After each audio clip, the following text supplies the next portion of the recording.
Good afternoon. It's Wednesday, the 10th of January, 2024, just after 1 o'clock. Welcome to UK Column News. I'm your host, Mike Robinson. Joining me today, we have Charles Malet and Vanessa Beeley. Now, Vanessa, we're going to get straight on now with the ICJ consideration of whether Israel has committed genocide or not. Yeah, and a lot of action around this, actually, mostly in support of the case that South Africa is bringing of Israel committing genocide in Palestine.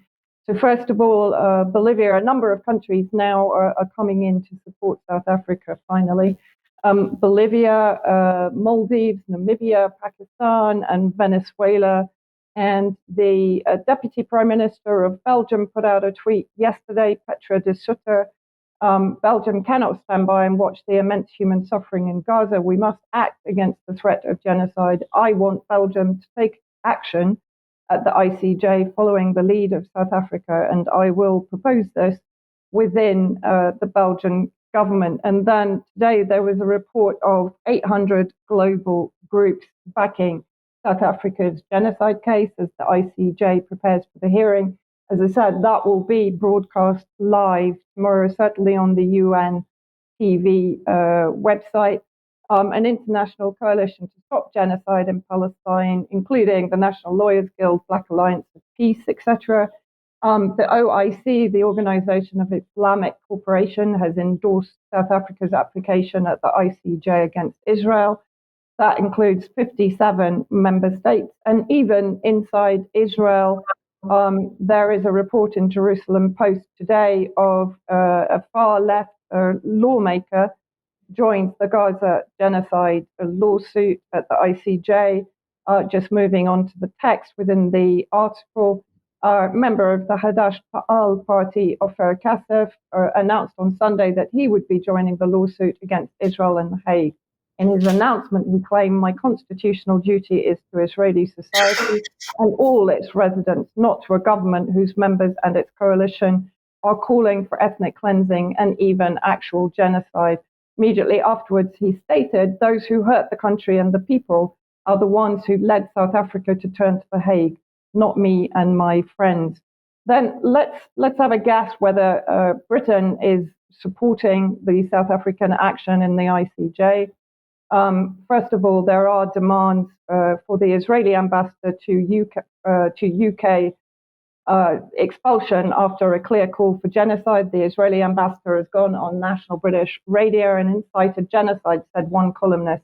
This is an illegal act under the 1948 Genocide Convention, added to which there has been an emailed letter to David Cameron from Azal Khan, MP for Manchester Gorton. What does Mr. Khan say in his letter to Cameron? He's writing to express his deep disgust and condemnation of the comments made by Israel's ambassador to the UK. Speaking to Ian Dale, the ambassador claimed that in Gaza, every school, every mosque, every second house has access to tunnels and ammunition. And when asked by the presenter whether this was effectively a call for destroying the whole of Gaza, the ambassador simply asked, "Do you have another solution?" He claims that this is a clear call for genocide against Palestinians in Gaza, live on UK radio, and this must be met by the strongest condemnation by Cameron and the Prime Minister. And then let's have a look at how David Cameron is handling the situation when he's put under pressure to explain Britain's legal position on whether or not Gaza is occupied. So let's roll this video. Florence, just to take back for a moment, what is the UK's current legal position on whether or not Gaza is occupied?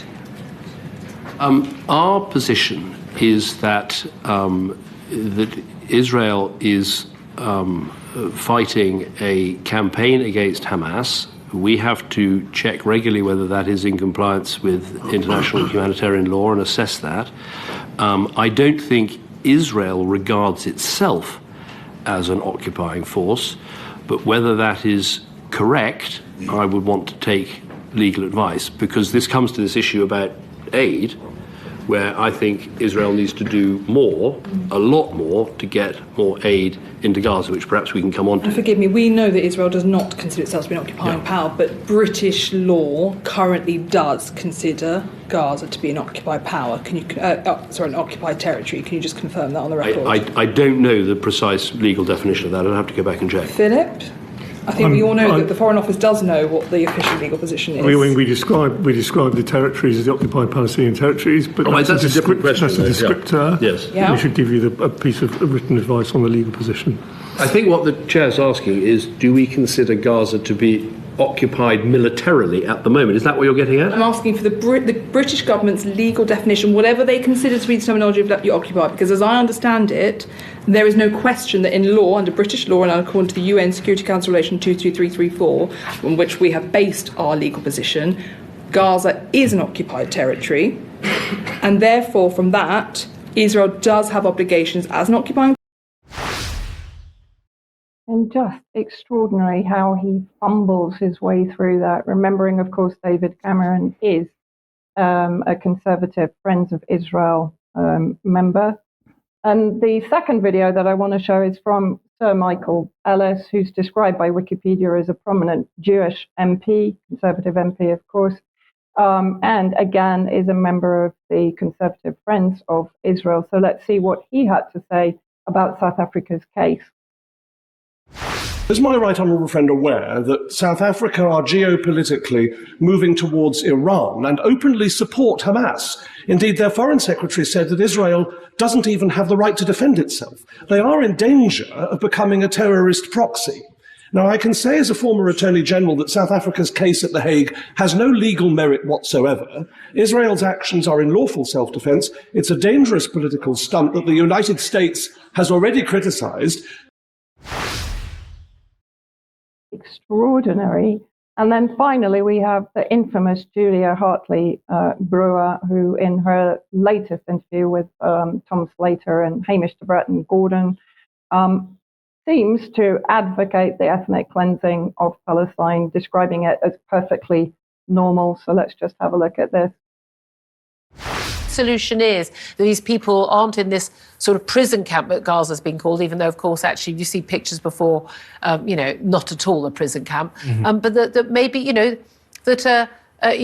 these people should be offered a new life elsewhere. Now, many may not want it, but we have seen, and I was really surprised when I discovered this is my own ignorance, and apologies for that, but the awful phrase ethnic cleansing, and I don't like that phrase. There's a difference between, people being, killed to be removed from a piece of land, than the forced expulsion. This has happened numerous times, and in recent years, since the Second World War, there were huge numbers of peoples in their millions who were moved from lands, moved to basically there was non-stop. Fighting between ethnic minorities, right? You're going to Greece, you're going to Turkey, you're going to Albania, you're going wherever. This has actually been incredibly common. And of course, we've seen the ethnic cleansing of Jews and Christians in the Middle East without anyone batting an eyelid about that. Do you think that may be the answer? Well, she doesn't like the term ethnic cleansing, but she's quite happy to actually promote it.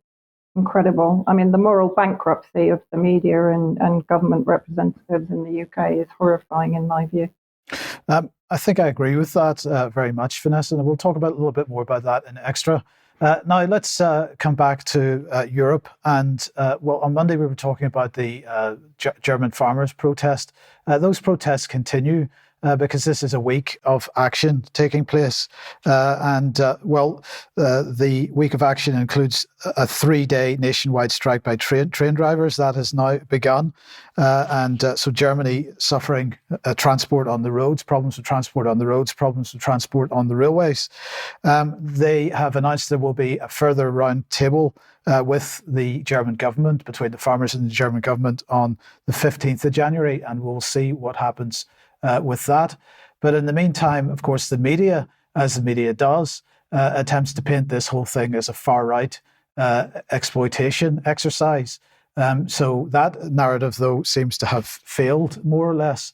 But in Poland, then, Polish truckers have now joined with the German farmers in protest. And this is quite interesting because the Polish truckers have been blockading the Ukrainian border with Poland over the last 3 months, since November, because effectively they are saying that Ukrainian truckers have a commercial advantage over them because of the favours that are being done and so on since the invasion of Ukraine.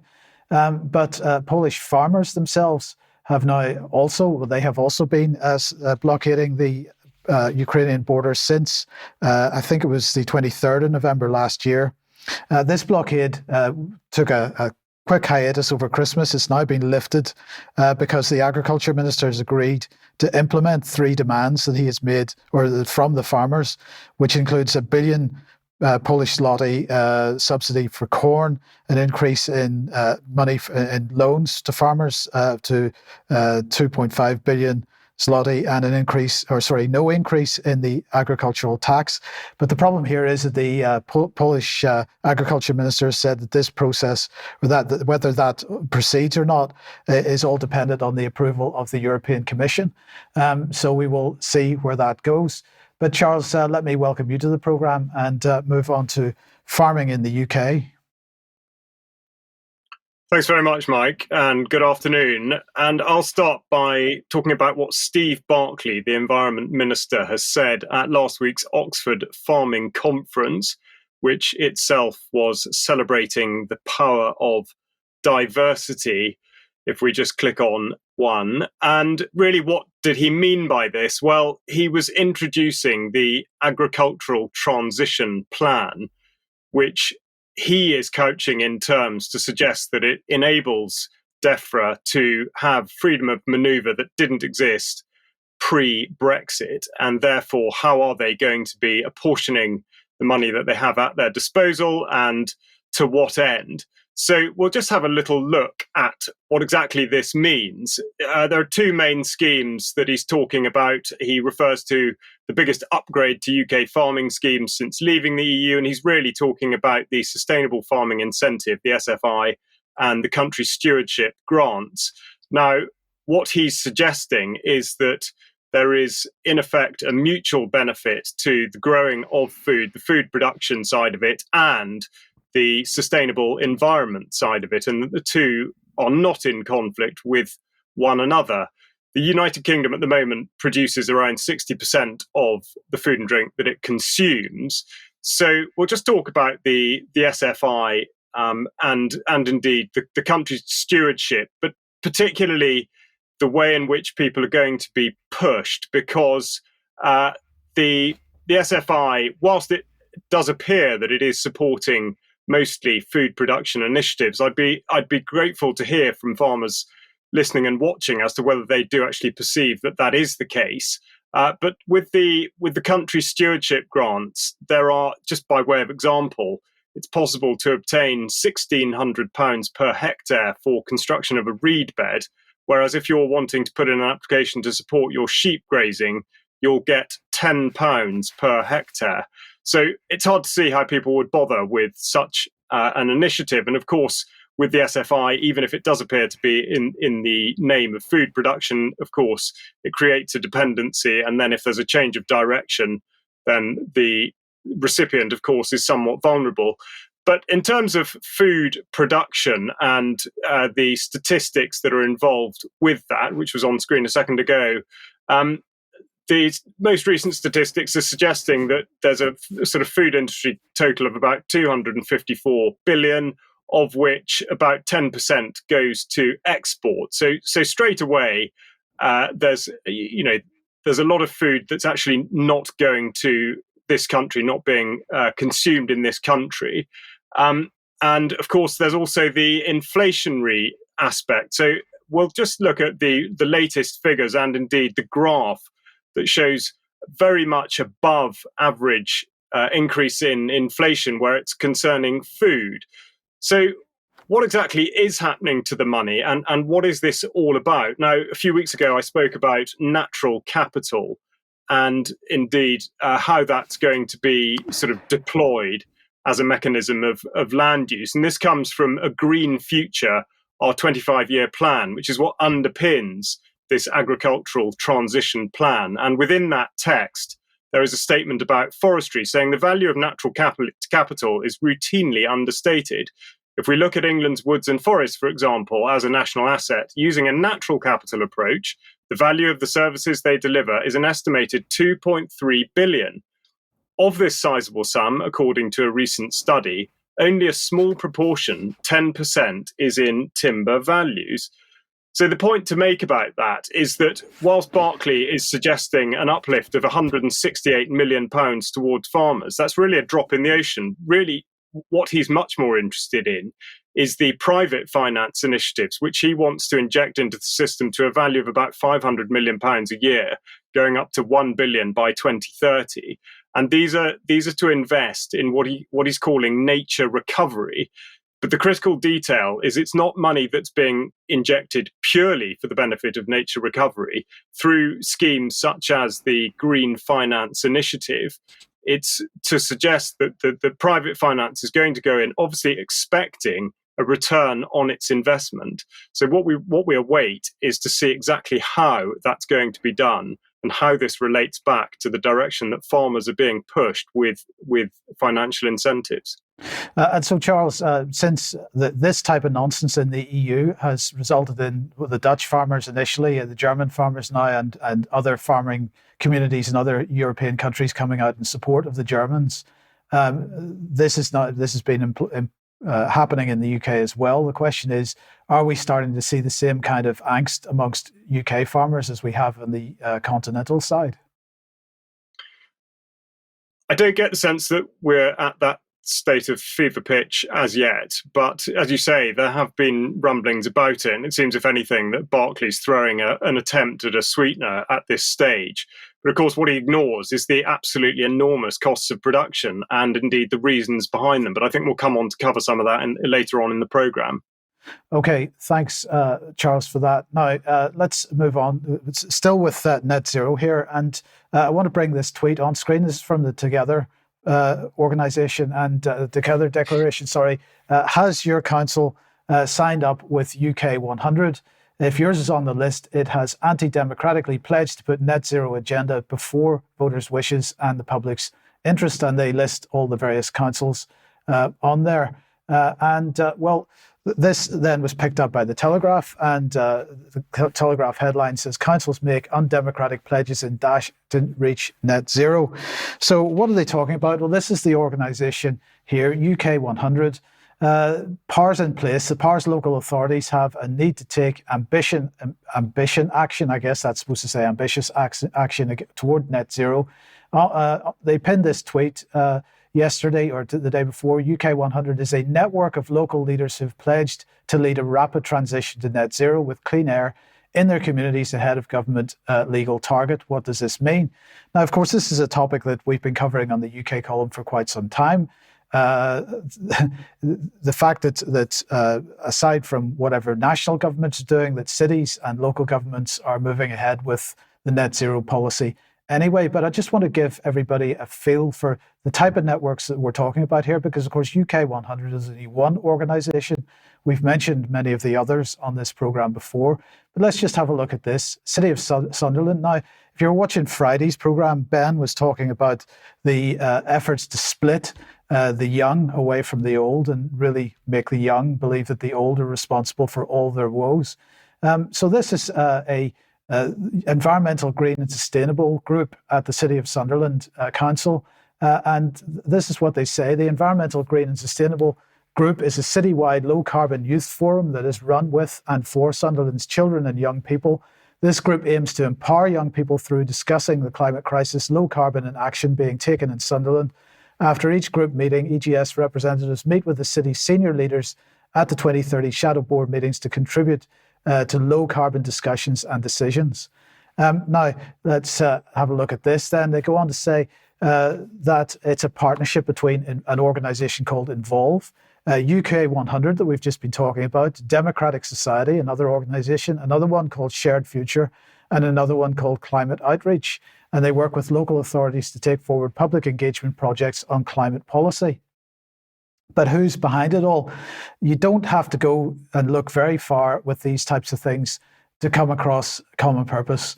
And Common Purpose has been working at this for a very long time. So what they say here is that non-profit information Common Purpose, who work in over 200 cities globally, delivered the Sunderland 60 Legacy Programme. And that brought together 18 to 25-year-olds from a range of employers and education providers across the city to take part in an international leadership program. Their focus was learning and developing ideas on how to make Sunderland a cleaner, greener city for generations to come. So, when you have an organization like Common Purpose, which has been running leadership programs for the last 20, 30 years, whatever it is, they've given people their leadership training. They've put them in positions in local government, in national government, in the civil service, in corporates. And of course, those people then become responsible for hiring the next generation. In the meantime, Common Purpose is busy training the next generation.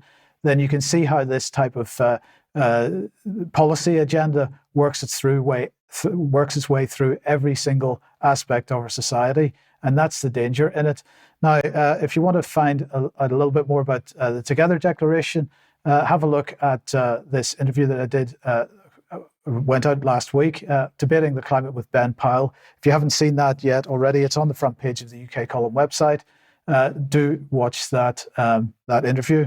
But Charles, coming back to you then, let's talk about batteries. Thanks, Mike. Yes, battery energy storage systems, or BESS, which you may not have heard of, but I would say that they encapsulate the way in which the government has handled the net zero and the renewable energy agenda, and indeed its overall modus operandi. So from the national grid, we have an explanation as to exactly what these things are, and common sense would dictate that this would have happened many years ago, with the creation of temperamental sources of power like solar and wind. I've got a chart here from the national grid last night, which shows the amount of energy being produced from various sources. And whilst it says that 31.6 is from renewables, you'll see a big fat zero there for solar, because obviously the sun does not shine at night.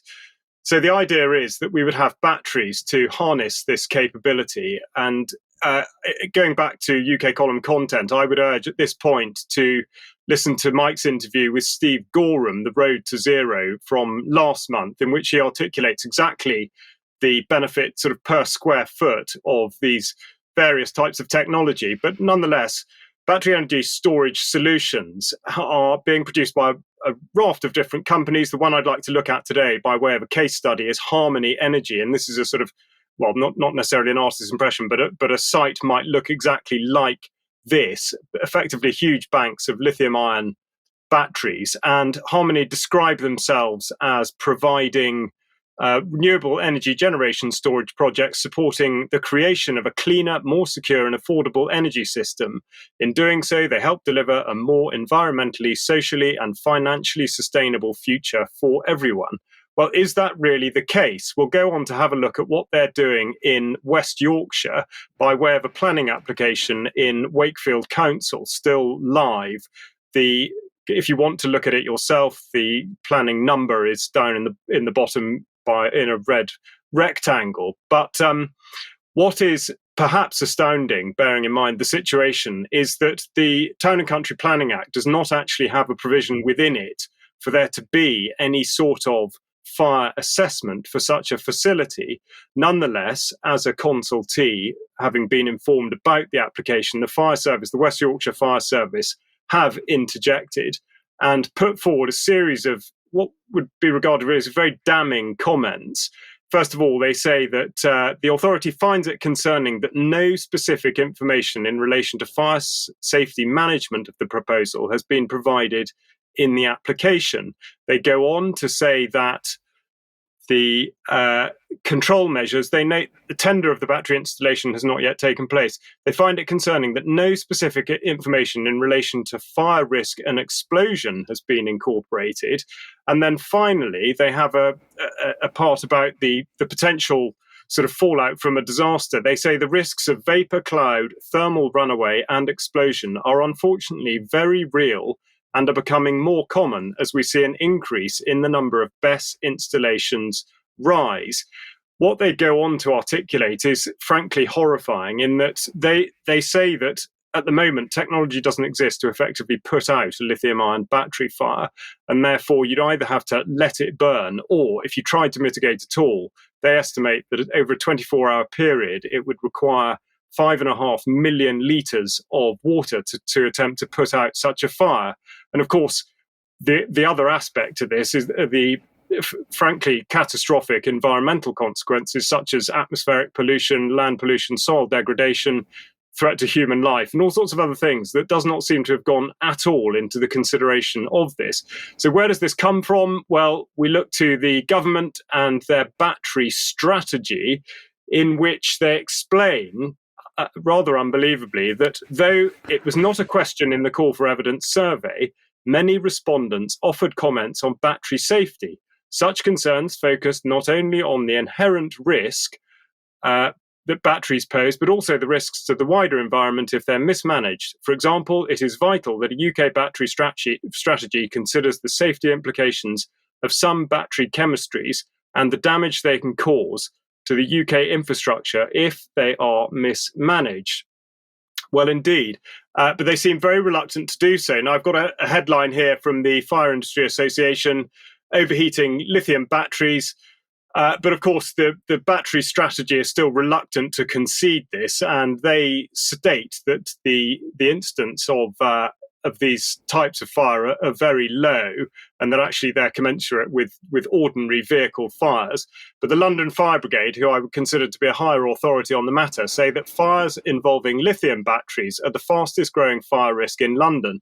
So far in 2023, we've been called to, on average, an e-bike or e-scooter fire once every 2 days. In 2022, we attended 87 e-bike and 29 e-scooter fires, a total of 116 fires.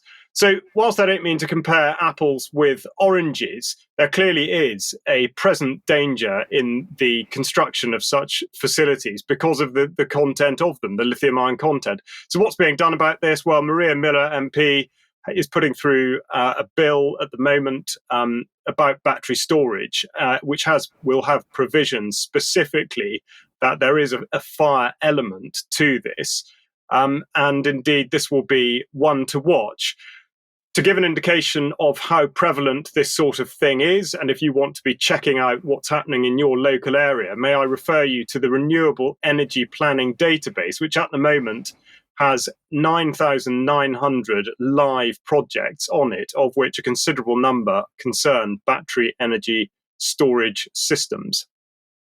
Okay, thanks for that, Charles. Okay, let's move on. If you like what the UK Column does, you would like to support us, there are methods for helping us out at community.ukcolumn.org. Please head over there, have a look at that. You can pick something up at the UK Column shop, but please share anything you find on the various platforms, especially ukcolumn.org and ukcolumnextracts.co.uk. Tomorrow's interview at 1 p.m, Debbie will be interviewing a group of 3 young men who have, one in particular has found himself out of education, prevented from being educated as a result of the Prevent scheme.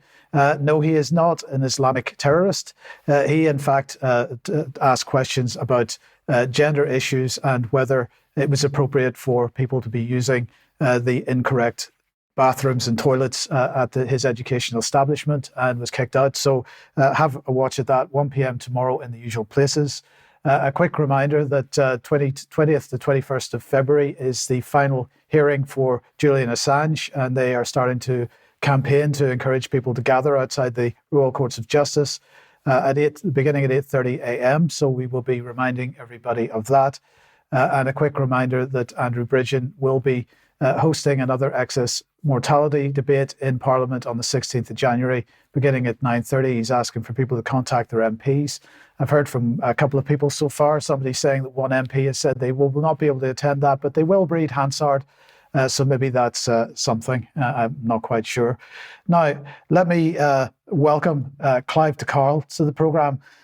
Clive, it's great to see you on the UK Column News. It's been a long time since I've spoken to you on this platform. We want to let everybody know, first of all, Well, first of all, you can tell everybody a little bit about yourself, but we want to let everybody know that we are restarting the Health Revolution program that we haven't made, I think, since 2014 or so. Yes, that's right. I see my role as trying to simplify health. Medicine, the way doctors are taught, is incredibly complicated and difficult. But health actually is reasonably simple to understand. And over the years, I've got a fairly good understanding and feel that I can suggest to anybody who's got an issue that maybe there is an easy or several easy answers to them. I discovered the hard way when I was in hospital 38 years ago. The doctors told me my problem, which was rheumatoid arthritis and a few other things, was incurable. There was nothing that could be done. And that was it. And they kept trying to give me drugs, and I explained I wasn't low on drugs. And eventually I figured it out, reading books and so on. I checked myself out of hospital, fixed all the arthritis, and now I'm pretty fine. And so, the doctors say, oh, you've got fibromyalgia, multiple muscle pains. Well, that's meaningless. It's not something you catch. It's something that you're either nutrient deficient in or perhaps toxically poisoned with that's causing it. We're meant to be healthy until the very day we die. And so, I invite people to ask questions that perhaps I can answer and explain how to be well again.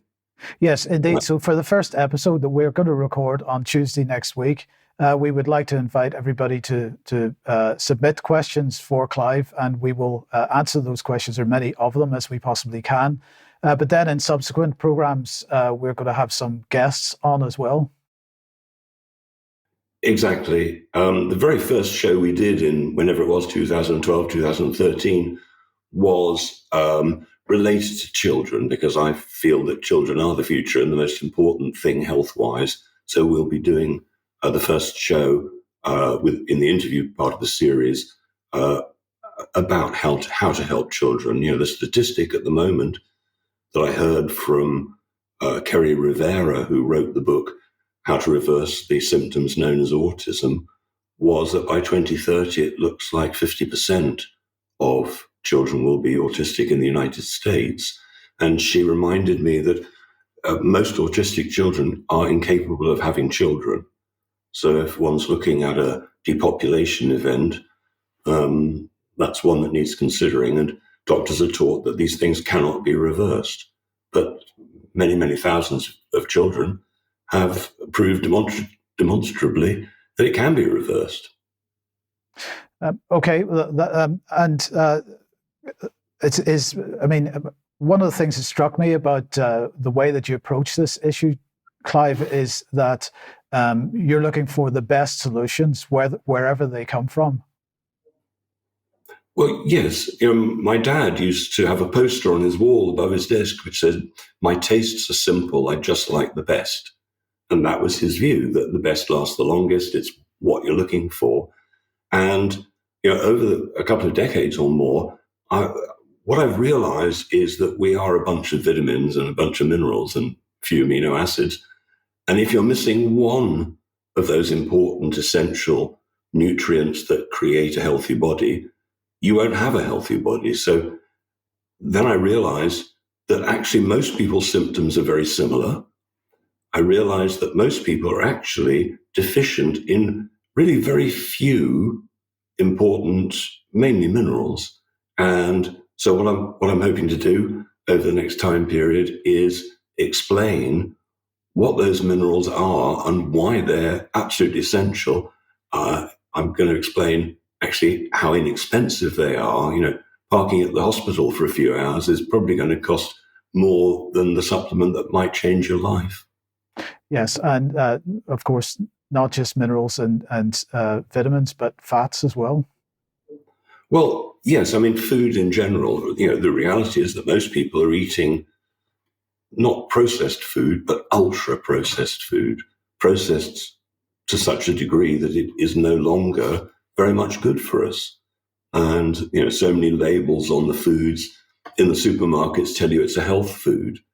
That doesn't mean that's true. Yes. And so I'm hoping to explain how to eat really well by choosing the right foods in the first place, and which ones are really worthwhile. But of course, there's no single answer for everyone. Absolutely right. Recently, several of my friends who couldn't seem to overcome their health issues went raw carnivore. I know others who raw vegan sorted them out. It's everybody is different, but over the years, it's become easier for me to try and work out what's right for each person. Yes. Okay, brilliant. Clive, thank you very much for joining us today. We will record this on Tuesday next week, so send your questions in to me, so you can send them to mike@ukcolumn.org. If you're a UK Column member, there's a forum post for that. If you would like to leave your questions there, please do. So, Clive, I'm going to say thank you very much, and I'm looking forward to seeing you next week. Okay, let's move on. And Vanessa, back to the Middle East, and, well, a relatively dark topic. Yeah, well, I mean, I wanted to really focus on the crimes that are alleged to be being committed by the Israeli forces, both in Gaza and in the West Bank, in the light of the ICJ case that is going to be heard tomorrow. So this was published by 972 magazine. It's actually an Israeli or an Israel-based outlet. If you remember, it produced the report or the investigation into the Israeli AI genocide factory, using AI to determine civilian targets and enable the Israeli forces to actually massacre more than they have done in previous aggressions. So basically, inside Israel's torture camp for Gaza detainees, I'm just going to read one paragraph that summarizes what the report is about, but I would recommend that everybody takes a look at it. According to the testimonies that they gathered, Israeli soldiers subjected Palestinian detainees to electric shocks, burned their skin with lighters, spat in their mouths, deprived them of sleep, food, and access to bathrooms until they defecated on themselves. Many were tied to a fence for hours, handcuffed and blindfolded for most of the day. Some testified to having been beaten all over their bodies and having cigarettes extinguished on their necks or backs. Several people are known to have died as a result of being held in these conditions. And then the other problem that is being reported, this is by the WHO representative that has entered Al-Aqsa Hospital in Gaza, that there are 600 patients missing from the hospital after Israel laid the hospital to siege and has been shelling and targeting the hospital itself. So let's have a look at what they actually said. It has no information about the location of hundreds of patients and health workers at the Al-Aqsa Hospital in the Gaza Strip. In a social media post, WHO director said the World Health Body has received troubling reports about increasing combat operations and evacuation orders near the vital Al-Aqsa Hospital in the middle area of Gaza, forcing over 600 patients and most health workers to leave, and their locations are not currently known. Of course, Euromed Monitor has been also raising the alarm about the potential of organ theft, both from the live detainees and the dead bodies that have been returned after being detained by the Israeli forces. Of course, there is a well-documented history of Israel taking the organs without permission from the bodies of Palestinians. And this is from a Mondo Vice report in 2021. Israel even criminalizes dead Palestinian bodies. Let's see what they mean by that. Israel subjects Palestinians to a brutal military occupation that inflicts various forms of state-sanctioned violence on every sector of society. However, Israel does not only brutalize Palestinians while they're alive. The settler colonial state also engages in necroviolence, a practice of humiliating, desecrating, and withholding the bodies of dead Palestinians from their families. The Palestinian body is heavily criminalized and treated just as violently dead as they were alive, and in the process, therefore, become sites for Israeli militaristic and colonial practices. Defense Minister in 2019, Naftali Bennett, instructed the Israeli military to completely stop the release of terrorist Palestinian bodies to family members for religious burial. And this policy of withholding Palestinian bodies can be dated on and off as early as 1967, so it's nothing new. A very recent video has emerged, although the act itself took place in November 2023 in Gaza City, while a group of civilians were surrendering, exiting one of the streets and holding white flags. A woman at the front of the group was sniped by the Israeli forces. So let's just have a look at this video.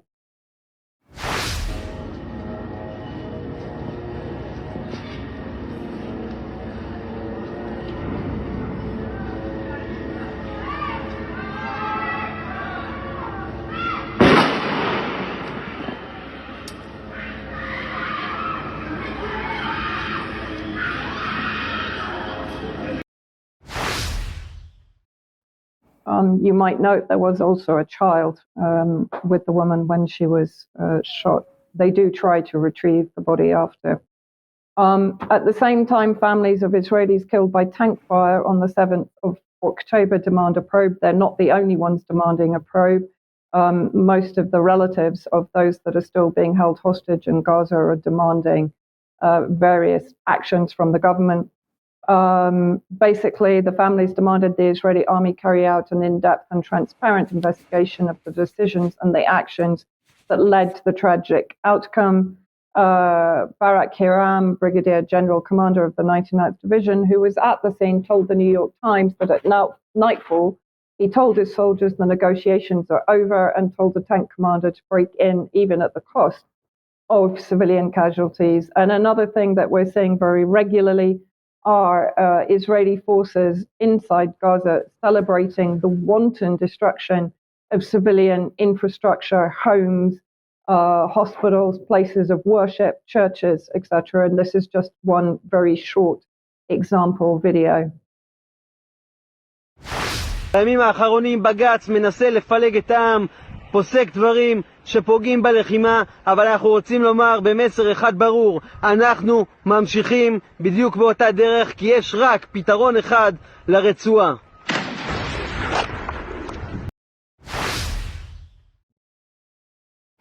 I think, sorry. No, you go ahead. No, I mean, I just wanted to demonstrate, and what I'm doing is taking everything pretty much from Israeli media to present the fact that it's not only, partisan media, let's say, that is reporting on these crimes of the Israeli forces. Yes. Okay. Thank you, Vanessa. Charles, let's move to you and migration. A related topic, or at least it should be. Yes, the Home Office has put out a procurement tender for provision of travel services for immigration purposes. And this is talking about having a service to move people, sufficient travel methods to ensure that individuals with no legal basis to remain in the UK can be removed to overseas destinations. This includes ensuring those methods can accommodate vulnerable individuals, such as those with medical conditions or those who refuse to comply with transfer. So UK Column's obviously spoken about this sort of thing a lot in the past, particularly with regard to Rwanda.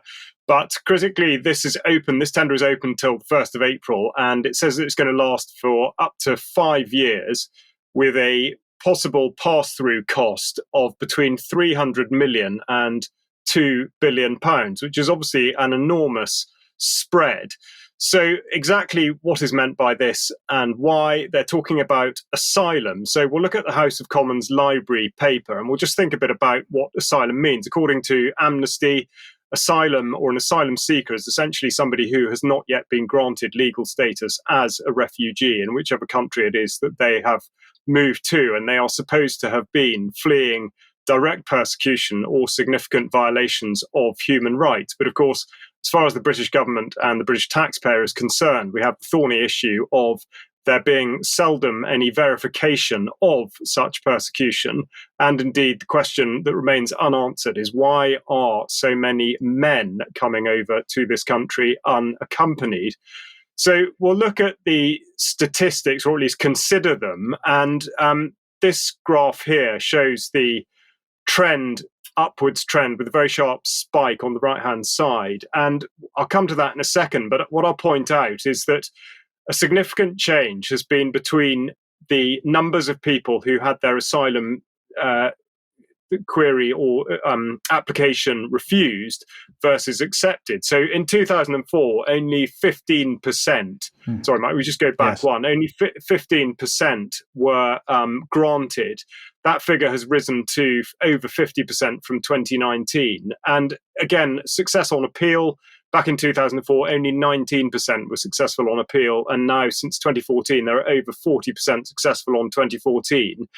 What this graph here illustrates, and in contrast with the historical context, which was that over 60% of asylum seekers or refugees were from the Middle East and Africa, this is really showing the 179,000 Ukrainians that have applied for asylum or refugee status within the United Kingdom up to June 2023. So it's a little out of date now, but just to contextualize that figure equates to 7 years worth, 2014 to 2021, statistics for the granting of refugee status in this country. So that's one part of it, the sheer numbers. The other very significant thing, which the Prime Minister was in effect in hot water over before Christmas, is what is happening to these people when they're in the system. So the graph here, again, with a huge upward trend, the bit to concentrate on is the light green colour, which shows the more than 6 months old. So in effect, these are people who have come into the system but have not been dealt with. Now, the reason that's significant is that the Home Office have in effect tried to bluff it by using terminology that is designed to confuse, and they've put statistics out via the ONS, the Office for National Statistics, which have been checked by the Office for Statistical Regulation, following an inquiry by the BBC. So the chief executive wrote back to the BBC to explain in terminological sense what had happened. And the text, Mike, if you just bring the text up, please, next. An application is described as a non-substantiated withdrawal if the applicant fails to cooperate with the process to examine and decide the asylum claim within a reasonable time period. The error within the data, therefore, means that it is not at present publicly reported how many applicants would fall into the category described as missing. That is, the number of applications that are classified as non-substantiated withdrawals. Now, I appreciate that's a little bit confusing, but in effect, what it means is that the Home Office has far less of a grip on who's where and why than they are putting out in the public domain. So what's the effect of this? And more likely, or more importantly, what is the cost of it? And we look at the illegal migration bill, which is going through the Commons at the moment. And they state that the current broken asylum system costs the United Kingdom around £3 billion a year and rising, and around 6 million a day on hotel bills. So because it's often cited that the reason for such migration in the first place is because not enough is being done in these countries by the Western world, and effectively, if the conditions there were better, this wouldn't be such an outcome. Of course, what's not really talked about is why people travel all the way to the United Kingdom. And another statistic that I had meant to point out was that France has a much, much higher refusal rate, for example, than the United Kingdom, as does Germany. But we'll just look at the statistics on international development and how much aid are we actually putting into these countries. And you'll see that there's a steep decline in the top two lines, which are, as I say, the historic recipients of Africa and Asia. But what is on a very steep upward trend is aid to Ukraine, which is represented by that red line. So I thought, just to put the figures in context, we'd look at, again, a House of Commons briefing paper on Ukraine, because this talks admittedly about military assistance. But when you think that, going back to the farming piece earlier, that £168 million is being given to farmers in our country, in the United Kingdom, it is significant to note that the United Kingdom is one of the leading donors to Ukraine, alongside the United States and Germany. To date, the United Kingdom has pledged over £9.3 billion in overall support to Ukraine, of which 4.6 billion is for military assistance. So that puts into context in some way the state of play within the asylum and refugee system, and indeed what countermeasures there are, such as they can be. But we'll have to wait and see as to whether any of this is actually going to be effective in any way. Yes, okay, thanks, Charles. And Vanessa, let's come back to you then. And I guess this is also related because expansion of settlements in Israel. Yeah, the illegal expansion of settlements, of course, recognized by the UN as illegal. Apart from Peace Now, which is up on the screen, which talks about an unmatched surge in settlement activity in the West Bank since the onset of the Gaza war. So obviously taking advantage of the genocide in Gaza to effectively conduct another form of ethnic cleansing in the West Bank. Another NGO, Israeli Ir Amim, talks about Israel having approved plans for 700 new settler units in the occupied East Jerusalem area, including home demolition and demolition of infrastructure. So the Peace Now report talks about a record number of nine new outposts, in a span of about 3 months, a record number of 18 illegal roads paved or authorized by settlers. The settlers returned to Amona, an outpost that was evacuated in 2017 following a court order. Settlers evacuated it in exchange for financial compensation, and the settlement of Amihai was established. The Huwara bypass road has been nearly deserted since the efforts to open it, a new phenomenon of settlers closing Palestinian traffic routes against military orders, building fences instead of new settlements. A significant portion of the outposts and roads are located on private Palestinian land. So this is a continuation of the land grab that began in 1948 or even before. The 3 months of war in Gaza are being exploited by settlers to establish facts on the ground and effectively take control of extensive areas in Area C, which is Israeli-controlled occupied areas. Settlers decide where to build roads and outposts continuously, disregarding the legal status of the land. They persist in constructing outposts on private Palestinian lands, defining open areas and restricting Palestinian movement in the West Bank. The permissive military and political environment allow the reckless construction and land seizure almost unchecked, with minimal adherence to the law. The result is not only physical harm to Palestinians and their lands, but also a significant political shift in the West Bank. The unchecked rampage of the settlers must be stopped now. And I just want to end, we've shown it once before, I've cut it down slightly. This is Daniela Weiss, who is a far-right representative of the Zionist settlers, describing in response to the reporter in the documentary Stone Cold Justice, when he asks her, what would you say to a Palestinian child who would ask you if there is any chance of them ever having a Palestinian state? And this was her answer. This land was promised to the Jews by God, and all of it. It's true that in course of history, Arabs came to this area from all over, but the promise of God is more important than the changes in history and the political changes. That is why you have to put it deep into your mind that you do not have any chance whatsoever in any point of history, neither you nor any of your offsprings, to ever have an independent state of your own here. Okay. I don't think there's anything to add. No, indeed. Okay, thank you, Vanessa. Now, let's just go over to Poland for a second, because events there over the last couple of weeks have been just quite incredible. So yesterday we saw protests outside the police station here. Basically, this is because the police had decided to arrest two Law and Justice MPs that had been found guilty of corruption at the end of last year. This has all happened since Donald Tusk became Prime Minister. And let's have a look at this. This is the Justice Secretary saying in Poland saying everyone is equal before the law. He's tweeting this out as a result of the arrest of these two MPs. Sorry, that's the Interior Minister, the sort of Home Office Minister. So what's this all about? Well, basically, this has been going on for a little while. As I say, since Donald Tusk arrived as in control of Polish politics. So let's bring him on screen here. And these are the two key problem individuals: Donald Tusk on the left and Jarosław Kaczynski on the right. Now, Kaczynski, his brother was killed in this Malet plane crash. A rabid anti-Russian. He hates Russia with a passion, and he loves Ukraine with a passion.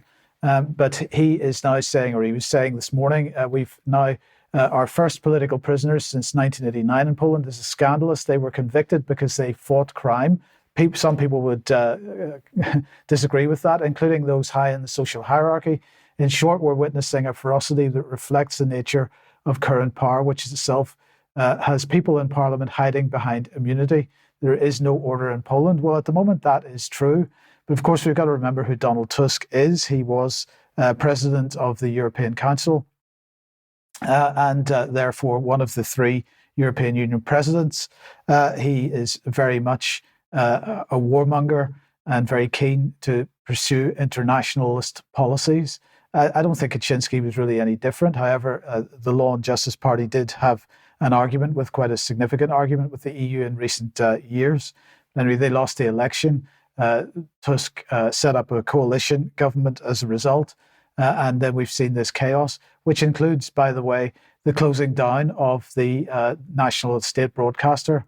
Perhaps the same should happen in the UK. I don't know. But anyway, the Law and Justice Party here, this was going back to late December, holding a sit-in because the TVP World, state TV, was effectively shut down by Tusk's regime.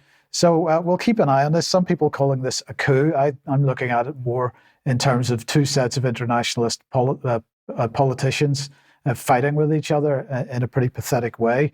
But anyway, we'll keep an eye on it and report as it goes. In the meantime, very briefly, I just wanted to bring this on screen. Alex sent me this morning. This is from La Stampa in Italy. Now, of course, we've been talking about defence union in the EU for quite some time. Just do a quick translation of one thing that he says in this particular interview. He says, we need a European army.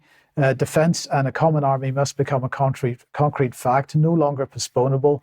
National resistance to sharing even these pieces of sovereignty will always be strong, but if we remain divided, we will always be defenceless sparrows in a world where eagles fly. Now, of course, they're particularly concerned at the moment in case Donald Trump would once again become president in the United States, because he has said that he would remove the US from NATO. Whether that would happen or not is very much a matter of debate. But the point is that when Trump was president the first time round, he was heavily criticizing the EU for the fact that the US was spending more on defense of the EU than anybody else. So certainly he would like to see an EU army, but this is a bit of concern that perhaps the money would stop from the US side. If you want to get some of the background to this, now I appreciate this particular feature on the UK Column website, that we have a timeline and a bunch of articles is talking about things up to the point of Brexit, really. But it shows the state of EU military integration as it stands at the moment. So people can go there and have a look at some of the background to this. Now, Vanessa, let's just come back to you quickly and situation in Yemen. Yeah, I mean, I just really wanted to show there has been what was described as the defense minister in the UK as the biggest attack by Yemen against, I think it's an American ship heading to Israel today that is being reported just before I came on. But what I wanted to highlight here is a Yemeni official's interview with the BBC. I tweeted it out yesterday. It's had almost 800,000 views, all of them complimentary. There isn't a single critical reply. And there's a very good reason why. So this is BBC Arabic asking the question, and this is the priceless response from the Yemeni official, which I just wanted to share today. So if we can roll the video. ولكن ما علاقتكم أنتم بما يحدث هناك؟ يعني أنتم على بعد أميال وأميال، لديكم مشاكلكم الخاصة في الداخل اليمني، لديكم مشاكلكم مع التحالف الدولي الذي تقوده السعودية. يعني ما العلاقة مع هذا سوى أنكم يتم تحريككم لهذا الهدف؟ يعني أما بالنسبة لبايدن كان يعني هو جار نتنياهو، يسكنون في شقة واحدة، والرئيس الفرنسي أيضا يسكن في نفس الطابق، والرئيس الوزراء البريطاني يسكن في نفس العمارة، أم أن بينهم وبين الكيان المحتل آلاف الأميال.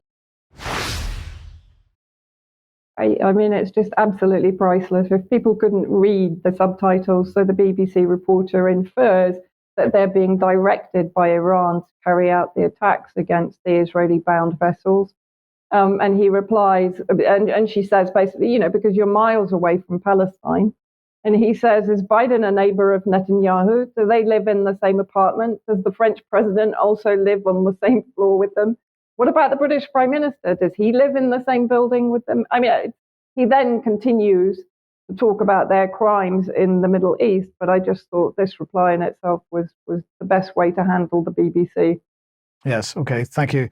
And I just want to end today with the Horizon IT scandal again, because developments yesterday, and on Monday we were talking about the 38 Degrees petition for Paula Venables to be stripped of her CBE. That had received 1 million signatures so far. Well, she caved to a certain degree to the pressure, and she released a statement yesterday which said this: I continue to support and focus on cooperating with the inquiry and expect to be giving evidence in the coming months. I have so far maintained my silence as I considered it inappropriate to comment publicly while the inquiry remains ongoing and before I have provided my oral evidence. I am, however, aware of the calls from sub-postmasters and others to return my CBE. I have listened and I've confirmed that I return my CBE with immediate effect. Now, what she didn't say, but I have it on good authority that she was thinking it, was that I'm not handing back any pension or bonuses. Bankruptcy is only for the falsely accused. And of course, most people measuring that at about £3 million worth. But what she did go on to say was that she's truly sorry for the devastation caused to the sub-postmasters and their families, whose lives are torn apart by being wrongly accused and wrongly prosecuted as a result of the Horizon system. So that's what she has done. She's handed back her gong. We'll see what happens next. Now, in the meantime, quite a number of people wanting to criticise this man, Keir Starmer, who, of course, was Director of Public Prosecutions for part of the time that these prosecutions were going on. And I'm going to say that, unfortunately, in this case, he can't be held responsible for this. Jimmy Savile, maybe there's certainly something to be said there, but in this case, probably not. And the reason for that is because the Post Office brought these prosecutions themselves. It did not go through the Director of Public Prosecutions or the prosecuting authorities in the UK. Now, a Labour politician, however, who does have questions to answer, though, is Ed Davey, Sir Ed Davey, and maybe he wants to be handing back his gong as well. Sorry, Lib Dem, I do apologise. Former Lib Dem Energy Minister, he was the Post Office Minister at the time, and he was the man who refused to meet with the people on the receiving end of this problem. So we're going to end with that, and we'll keep an eye on how this develops over the coming weeks and months. We will be back in a few minutes for Extra if you're a UK Column member. If you're not, then we will be back on Friday. But don't forget the interview that goes out tomorrow at 1 p.m. We'll see you then. Bye-bye.